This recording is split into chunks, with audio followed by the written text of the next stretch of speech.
আজকের এই রেসিপিটা শুধুমাত্র 1 কাপ চালের আটা দিয়েই এই রেসিপিটা বানিয়ে নিয়েছিলাম, ওটাই আজ শেয়ার করলাম।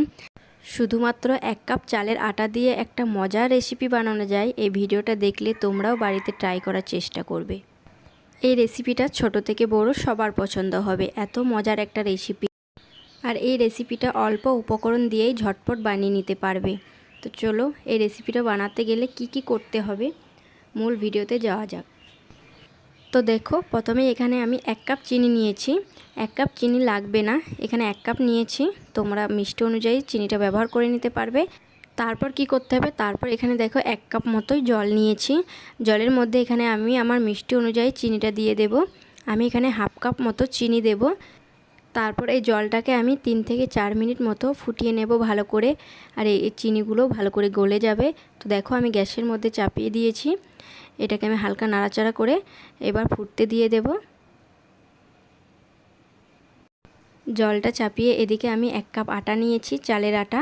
এখানে আমি 1 কাপ চালের আটা নিয়ে নেব। এখানে 1 কাপের পরিবর্তে তোমরা 2 কাপও নিতে পারো। তো দেখো চালের আটাটা কি করতে হবে, এখানে চালের আটাটা ভেজে নেব। এখানে প্রথমে একটা কড়াই চাপিয়ে দিয়েছি। কড়াইয়ের মধ্যে আমি এখানে 1 চামচ মতো ঘি দিয়েছি। বাড়িতে ঘি না থাকলে সাদা তেলও ব্যবহার করতে পারো, কিন্তু এখানে ঘিটা দিলেই বেশি মজার হয়। এখানে দেখো আমি 1 চামচ মতো ঘি দিয়েছি। ঘিটা হালকা গরম হলে চালের আটাগুলো সব দিয়ে দেব। এখানে গ্যাসের ফ্লেমটা এখানে লো করে দিতে হবে, যাতে করে আটাগুলো পুড়ে না যায়। আর এটাকে আমি ভালো করে লাল করে ভেজে নেব। এখানে আমি আরও 1 চামচ মতো ঘি ব্যবহার করেছিলাম। তো দেখো ভালো করে লাল করে ভেজে নিয়েছি। এবার আমি যে চিনির সিরাটা বানিয়েছিলাম ওই চিনির সিরাটা দিয়ে দেব এখানে। তো দেখো অল্প অল্প করে দিয়ে দিয়েছি।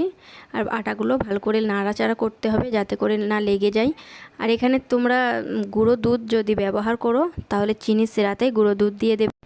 এটাকে অনবরত নাড়াচাড়া করে যেতে হবে, না হলে কিন্তু লেগে যেতে পারে। খুব ভালো করে নাড়াচাড়া করে নিতে হবে। তো দেখো এই আটার হালুয়াটা রেডি হয়ে গেছে। এবার আমি কড়াইটা নামিয়ে নেব। নামিয়ে নেওয়ার আগে এখানে আমি আরও 1 চামচ ঘি দিয়ে নামিয়ে নেব। তো দেখো 1 চামচ ঘি দিয়ে দেব এখানে আমি। ঘি দিয়ে আমি এটাকে ভালো করে নাড়াচাড়া করে নেব আরেকবার। তারপর এটাকে নামিয়ে নেব। তো দেখো এটাকে আমি সার্ভ করে নিয়েছি হালুয়াটাকে। তারপর ওপর থেকে আমি কাজু বাদাম ছড়িয়ে দেব। তোমাদের নিজেদের ইচ্ছা অনুযায়ী যে কোনো ড্রাই ফ্রুটস দিতে পারো।